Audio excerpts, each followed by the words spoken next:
everyone. Welcome to Sunspot. I'm Scott Brooks of the Waxahachie Sun, and delighted to be with you. Even more delighted to have with us today Darrin Robinson. Darrin is a candidate for City Council Place 5, correct? And as you already have been told, maybe by friends or certainly have seen it in the Sun or other places, we have now started a podcast division of the Sun. It will be launching in the weeks to come.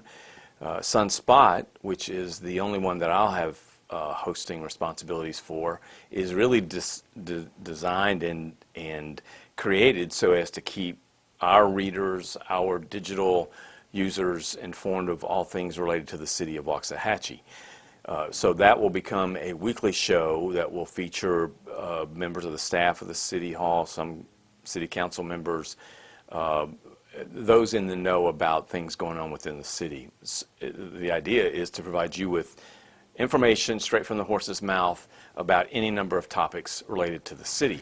Because we're launching this at election time, we are using the first 5 or 6 podcasts to share with you in individual interviews with council candidates, as again, Darrin is one of them. So that is how we're beginning Sunspot. That said, this is intended just to be an opportunity for Darrin to share more with you about himself. There are some questions that I have for Darrin that are specific to Darrin, just as with the other candidates who've chosen to come in and do an interview. And again, the idea of the end result is that you at least know more about Darrin Robinson when we're done here than you did before we got started. So with that, I want to thank you for coming in, Darrin. Thank you for having me. It's our pleasure. Why don't we just start with kind of an open-ended opportunity here for you to tell viewers about your background and things you've done with your life and are doing now, and we'll go from there. Well, I grew up in Ennis. I'm from Ennis. I graduated in 2001 from Ennis High School. Went off to college at University of Texas at Arlington and did a lot of work with juveniles and kids and school districts when I graduated. So I became a CPS investigator, a Child Protective Services investigator, and I learned a lot about abuse and neglect and really how it impacted my life growing up. So growing up, me and my brothers experienced a lot of abuse and neglect. Our father, none of us know our fathers, and we just had a really rough life, but I didn't know anything about that until I got involved with Child Protective Services. So that became my passion, protecting families, protecting kids, serving underprivileged communities and families, and I love it. Been doing it for a long time now. Worked with Texas Juvenile Justice Department, been involved with the YMCA, Boys and Girls Club, done a lot of mentoring, and my life is surrounded with helping underprivileged communities and families and teenagers. So that's what I do. That's what I'm going to continue to do, and that's what I love. So very good. So City Council is a volunteer, non-paid position. It requires time and energy. It has stress, and insofar as things are coming from all different sides, and people want this and people don't want that. Correct. So what about that job or the opportunity compels you to pursue it? Waxahachie is growing. Me and my family moved here in 2017, and we came from Arlington and then Cedar Hill. And again, I've always worked in underprivileged communities, and so my family stays here. And Waxahachie is growing. And as this city grows, there's going to be crime, there's going to be abuse and neglect, there's going to be a lot of the societal ills that come here with that growth. And when I looked on the city council and started doing the research, at first, you know, the political stuff got me interested first, the national stuff. But when I looked on the city council, there was nobody talking about societal ills. There was nobody talking about, you know, how to prevent a lot of the stuff that's going to come here with that growth. And so that being my background, I want to make sure that is there, that safety component is there as this city grows. We're going to have to focus on the crime rate. We're going to have to focus on the abuse and neglect. We're going to have to focus on a lot of those societal ills, and there's nobody on the city council that talks about that. I mean, I hear a lot about the parks and the amenities and the streets and roads, which is great, because nobody wants to live in a raggedy city. Nobody wants to live in a city that's broke. I came from the hood, so I know what it's like to live in poverty, and I just don't want that for my family. So, of course, we want a beautiful city, but you can have a beautiful city with all the great parks and amenities and all that stuff, and you'll have hurting people, and you'll have angry people, and you'll have different crimes and stuff in that beautiful city that'll run it down. So there's 5 people on the city council. Somebody has to focus on the people. Somebody has to focus on the societal ills, and that's my background, and so that's what compelled me to run. Okay. So there's no secret in town that I have struggled at times with council people who arrive and get voted in, but don't have really any measurable experience related to not just, I mean, it's hard to get experience with that, in governing a city until you actually help govern a city. But there are other steps before or beyond having to once have been a city council person to be one now. You can do other things. So in your mind, if you were talking to your neighbor or your buddy who said, you know what, Darrin, I want to be a city council person, what would you say to him or her about some things they ought to do first if you knew that they really didn't have much experience? What do you think they should do? Well, experience is relative. So who has experience in social services on the city council?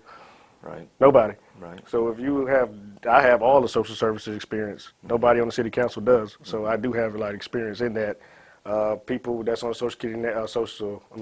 city council now, they're developers and all that kind of stuff, and they're lawyers and do real estate, and they have all the city background stuff as far as that stuff goes. But also in the city, it's the people. The people make up the city.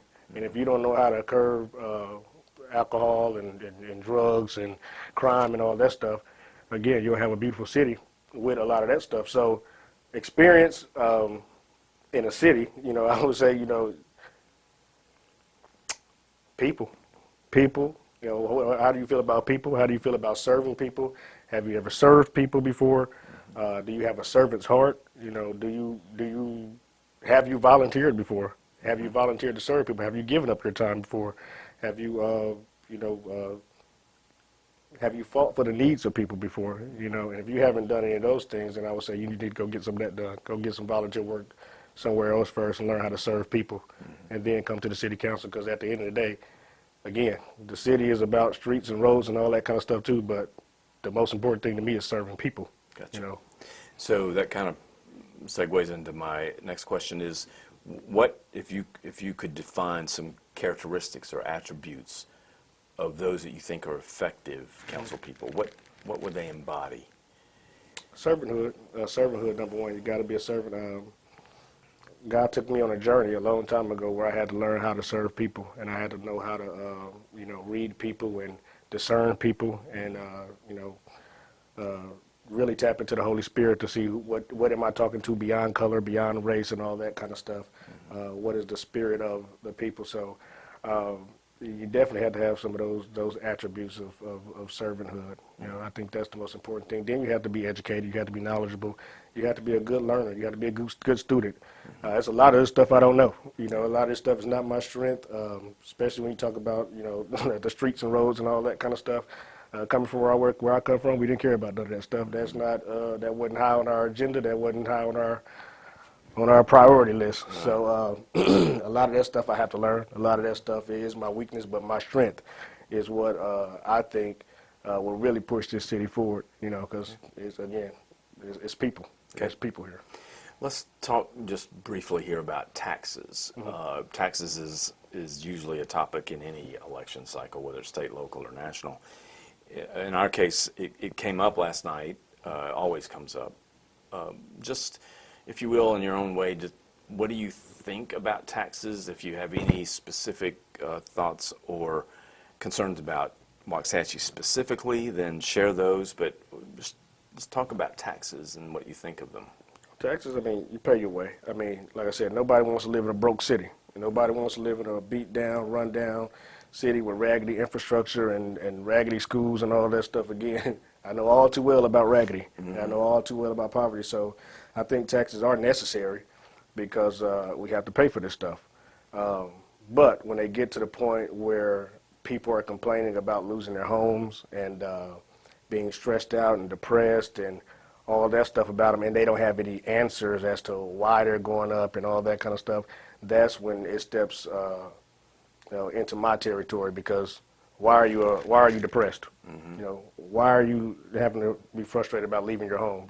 Those type of things cause a lot of those societal ills. So when it comes to taxes, people want answers, especially here in Waxahachie. I live in an apartment, so I hear from the homeowners that have to pay the taxes. Some of my family members that stay here pay the taxes.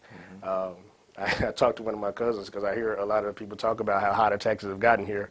And I talked to one of my cousins who own a house, and I said, man, how do you feel about the taxes? And he say, because they high. They real high. But it's far from the projects where we grew up. So he said he willing to pay them, but he said it's risen so much that they are probably thinking about selling and moving. So it's a problem here. It's a problem that a lot of people need answers to. So. Okay. So last night, I think last night, tax abatements and incentives also came up for both.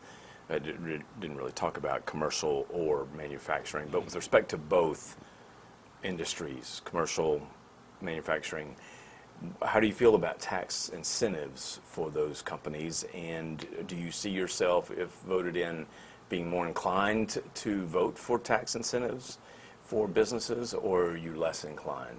Probably less inclined because, again, it's not my strong suit. I don't know what I've heard from the people about them. But when you roll out the red carpet for businesses to come here, and build, and developers to build and do all that stuff, a lot of people see that their taxes are going to go up as a result of that. So people feel disrespected. They see that the red carpet isn't been rolled out to businesses to come here, but as far as the people, they feel like they're not heard. They feel like some of their emails and stuff that they've sent to the city council are not getting answered. They feel like that they're less important than the businesses. So offering any incentives to them and all that kind of stuff, my first reaction would be no. But again, that's premature. I'm not well versed in that area. Once I get in, I'm definitely gonna study more. I'm still studying it now, but not a strong suit of mine. But again, you got 5 people on the city council. If 5 people talking about the same thing, that's ridiculous. You have to have some difference in there. So again, my strong suit is the people. Somebody else's strong suit may be the taxes. We have to work together. My degree was in interdisciplinary studies. You got this discipline, you take that discipline, you take that discipline, and you come together to form a team. That's what I am. I'm the social service guy. Somebody else might be the tax guy, but I'm the social service guy, and we work together to come up with a plan. Okay.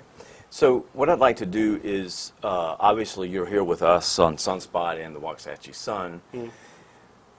Sometimes people forget that a newspaper and its employees are citizens too. And just like you are a citizen, people, we talk about taxes and we have discussions from city council folks about taxes sometimes without remembering that they are taxpayers too. So I'd like to just ask you a few questions related to last night, your platform, which I'll give you credit for making clear the things that you stand for and want to achieve. But I want to ask them from more of a voter standpoint as opposed to a newspaper standpoint, if that's all right. So just generally speaking, what did you think of last night forum? First one I've done, it was I mean, I don't have anything to compare it to. So, I mean, it was question and answer. From what I've seen on TV, it was different than that. There was more, going at each other on the TV part of it. This was different. This is more peaceful, ask the same question, everybody answer the same question type deal, which is, I guess that keeps the peace and, it keeps everything copacetic. But, I mean, it was fine for me. Okay. Yeah, forums are more just that, a forum. They're not a debate. There were a few things said amongst the folks last night that in a roundabout way were taking issue with each other, but not a straight up debate. And forums are good. Forums, though, as you just said, you ask a question, same question of all the candidates, and then the candidates just get to say whatever they want to. There's nobody to say, well, hang on a second, what about this, or what about that, or back that up or things of that nature. So forums are less effective, I think, than a true managed, controlled debate kind of setting and or discussion like this where people get to at least hear more about you rather than just at a down and dirty forum. That's at least my opinion. So last night you said some things that I'd like for you to expand upon. From where I sat, which was in the back, you were pretty passionate, and you might even say angered. No, I'm not angry. Okay, well, I just okay, maybe that's not the right word, but I felt like there were some things that you were determined to fix. All right, maybe that's a better description. The people. I represent the people. So let me ask you about some of those things. You mentioned people are angry. And I was interested in, and still am, obviously, what are they angry about, in your view, and who are they? Well, they are the people. I mean, you want me to name thousands of people, I mean, hundreds of people, whatever, but it's the people. I guess you could say the normal people that's not really, I don't know, just the people. That's who they are. But they're angry because they don't feel like they're being heard. They don't feel like they've been listened to. They don't feel like they're getting answers. They feel like a lot of things is happening behind the scenes without their knowledge and what's really going on in the city. And there's thousands of new people here that have been moving here over the years that have no clue, who the city council is and what they stand for or what direction we're going. They don't know what the vision is for the city. They just see growth. They see things popping up. They see taxes going up, but they don't really have a clue as to why things are going up. And, I have asked a question that was asked me, well, why don't they come to the city council meetings and this, that, and other? And they say, well, why don't the city council come to us? And they say, the city wants to grow and the city wants to get bigger. Well, you have to do what big cities do. When it comes to a city growth, it's not like a small city anymore, like an Ennis, where you can just kind of see people in the grocery store and all that kind of stuff. The city has grown so much. So now I think it's on the city council and our leaders to make sure that we get messages out to the community and doing things like this to come and talk and be visible and to be open about who we are. I seen an interview with one of the leaders, and I'm not going to say his name because it's not my style like that right now anyway, where he said that they stay off of social media because they don't want the backlash from the people. Well, when you over a city, you don't have the luxury to stay off of social media and things. I mean, not be visible.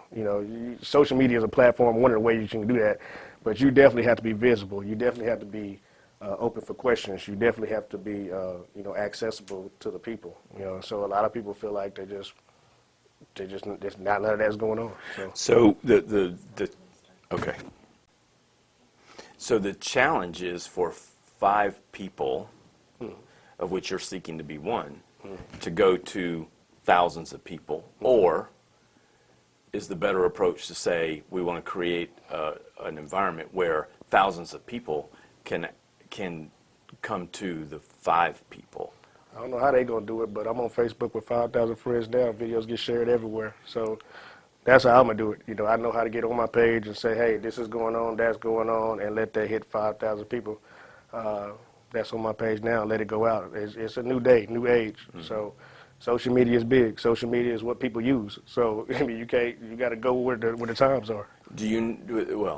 Social media is I've written about it a number of times just to be open and full disclosure. I think social media is one of you're talking about a societal ill. For me, as I see life, I think social media is a societal ill. As a matter of fact, Facebook, Twitter, and others have strategies that are designed to do just what they're doing, and that is to create addiction to them and then begin slowly over time to control the messages that are put out over them. So the challenge, I don't know about who you're speaking of with respect to not using social media. We use social media, but I don't use social media to the extent that there's so much supposition, misrepresentation, falsehoods, that sort of thing that exists on social media.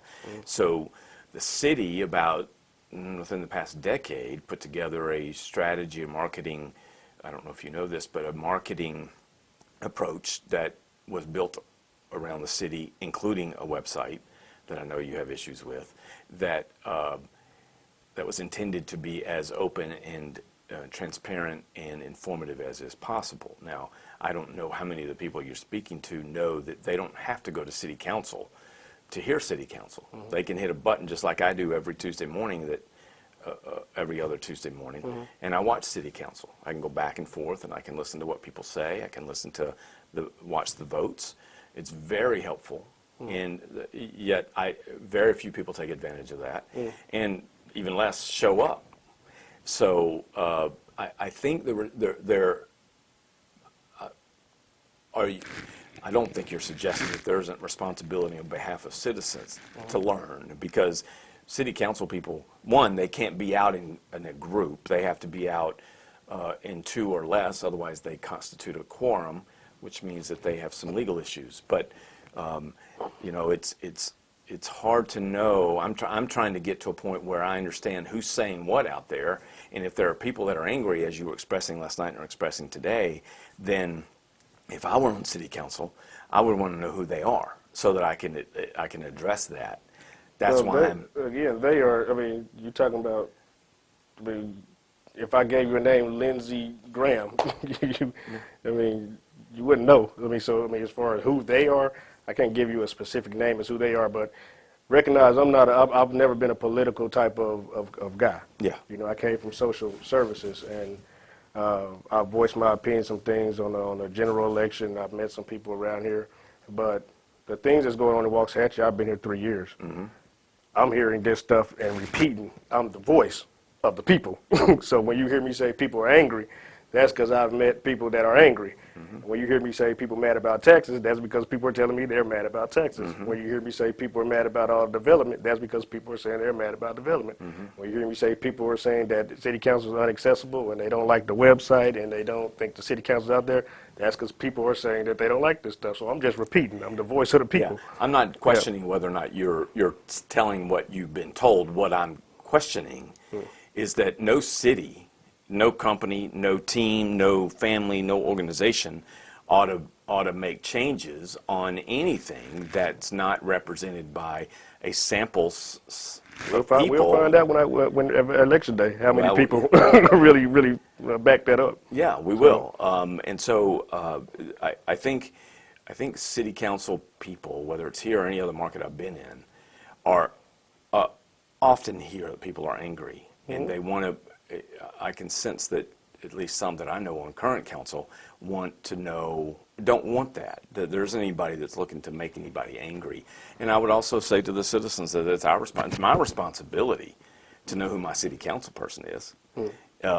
That's just part of being a responsible voter. I mean, we had an election in November where the leading city council candidate, the one who got 6,000 votes, which prior to her getting 6,000 votes, the highest ever was 2,500. She wasn't running. Well, she moved. Some of the people that's saying that's voting for me or that's supporting me saying, I've never voted before. Mm-hmm. So there's people that vote, and you look at the voting record, you got in the general election this last time, you had 6,000, 4,000 votes. Other than that, I've been looking at 1,200 people come out and vote, 1,500. You got a city of 37,000 people. Mm-hmm. So there's a whole lot more people out there than the ones that's voting. So how do you get those ones that's not voting? How do you inspire them to vote? Yeah. So my job is to go inspire more people to be active. If you can do that, all the more power to you. Yeah. I mean, the actual voting, the percentage of people that vote is in the range of 12 or 13%. And the reason November was such an anomaly is because it was because of the pandemic combined with a presidential election. Right. So the person that got 6,000 votes that didn't even run, that had moved, got more votes from people who didn't even know who she was. Right. So that's also part of why we're doing this, because I don't know what place you are on the ballot, the actual written ballot, but there are plenty of studies that say that number one position is worth 10% of an advantage right there just because it's number one. What that means is people don't even know who the number one person is. they're voting for them, and we want to stop that to the best we can, and let people know who they're voting for. Well, I don't want to just reach out to voters, and I think that's one of the problems is that most people that run this stuff, they know who the voters are. They run in these groups. They know who's involved in this stuff. There's a lot more people that's not involved in it that I want to inspire. You need to get involved in it. Yeah. So that's what I go after. So when I say the people, it's more than the people that's really involved in the election process as of this point. But I'm getting people that say, I never voted before, but I'm voting for you. And it's the way you do that. Yeah. Well, good. I mean, the more we can get more people out, the better. Last night you mentioned, well, in part of your platform is the word fight comes up a lot. Okay, or battle, and well, you may have said, I'm in this battle. I'm in this battle. And it's just not you that I want to follow and understand. I have a responsibility as the information source to listen and to learn and to seek more information. When you use the word fight, what are you fighting against or fighting for? I don't know what you're referring to. It's just everything I'm saying right now is the people. So you don't know that you put out a video that says, I'm in this fight. I'm going to fight. I do a lot of videos. I talk a lot. Well, I'm just trying to ask you what you've... This fight right here is exactly what I'm saying. The people are frustrated. The people are upset. The people are here. And everybody, I don't know if... this ain't even arguable to me because if you've been paying attention to the people, you would know that people are upset and people are mad. And so that's what I'm here. I'm here to represent their voice, and if it's a fight to come with that, I'm ready to fight that battle for them. All right. Last night, when you talk about the city, and I don't want to put words in your mouth, so correct me if I'm wrong, but the city or city council is leading people to divorce and alcoholism. Those are pretty strong statements about what a city is doing to its citizens. Is that what you meant to say? And if so, how is that occurring? What is causing that? What do you think the city of Waxahachie is doing to create There's a lady I talked to. Her husband's working a job here, and he couldn't pay some of his taxes, and it caused a lot of strife in their house. He started drinking and things like that. Just worry and stress and things like that, trying to keep his home. And I can't remember her full story on track, but she said something about the evaluation took the price up, even though something happened with taxes, lowered taxes, and the valuations went up. So he still couldn't pay the mortgage. So started drinking. They started getting to the arguments about the drinking, and it ultimately led up to a divorce and him leaving. So and I don't know if I said the city council was responsible for that, but I know that the taxes had a lot to do with that. And if the city council can do something about the taxes, then that's what they should do. Okay, so that's kind of goes with my questions about the number of people out there that are saying the things that you're sharing, because one instance of that doesn't indicate an issue. You hear one instance, because I'm not going to sit up here and tell you 300 times I've heard this, man. I'm telling you an example of something that is being said. And I got you, Darrin, but what I'm saying to you is that you're incriminating a city by saying... I'm not incriminating nobody. You're saying a city... Let's listen. You trying to say that I'm incriminating somebody. Don't put them words on me like that. You're incriminating a I'm not city. incriminating nobody, man. Quit saying that. I'm going to say it again. I'm not going to say that. I said stop. I'm going to end this goddamn interview. Then go. If that's the keep it going. Keep it going. I want people to see what kind of council person we got right here. Right here. You don't have any business. For the people. No, you're not. You're for people that you don't even know and can't tell me who it is. Nobody even likes you, bro. Nobody even listens to this crap. And we'll see.